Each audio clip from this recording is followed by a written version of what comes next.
Yeniden şən bir mahnıla davam etmək istəyirəm. Hələ lirik mahnılarımız qabaqda çoxdur elə.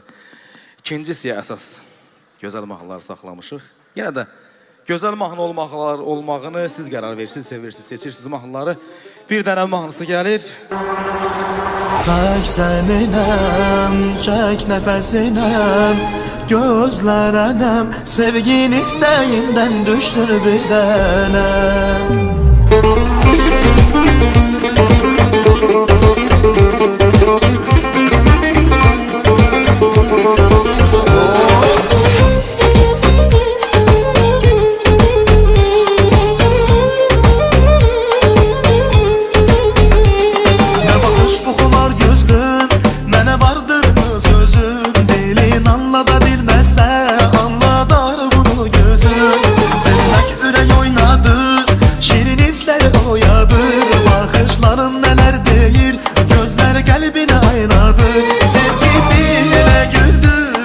Sevince okunur, indi o zərif hisslər ürəyimə toxunur. Nə gözəl gözəl olur, sevginə baxan gözlər. Sevirsən məni səndə, gözlərində toxunur.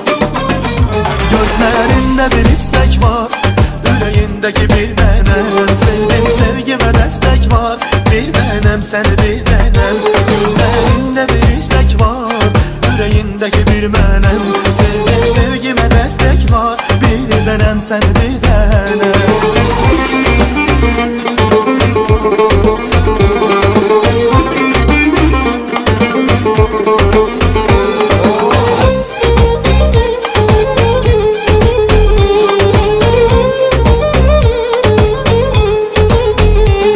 Nə gözəl baxdın gülüm, nə gözəl baxdın gülüm. Ömrün baharını yazında mənəm qismət baxdım gülüm. Eşqin çox hərarəti, sənə qəlbim əmanəti. Gözlərdə, baxışlarda əsil eşqin əlaməti.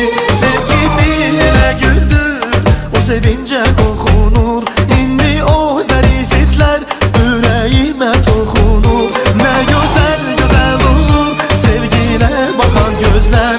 Sevirsən məni səndə, gözlərində toxunur. Gözlərində bir istək var, ürəyindəki bir mənəm. Sevdim sevgimə dəstək var, bir dənəm səni bir dənəm. Gözlərində bir istək var, ürəyindəki bir mənəm. Sevdim sevgimə dəstək var, bir dənəm səni bir dənəm.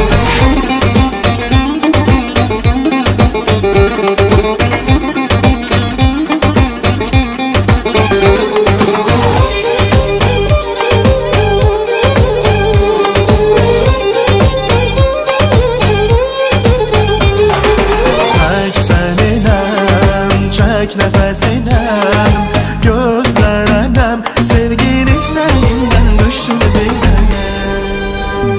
Gözlərində bir istək var, ürəyindəki bir mənəm. Sevdim sevgimə dəstək var, bir dənəm səni bir dənəm. Gözlərində bir istək var, ürəyindəki bir mənəm. Sevdim sevgimə dəstək var, bir dənəm səni bir dənəm.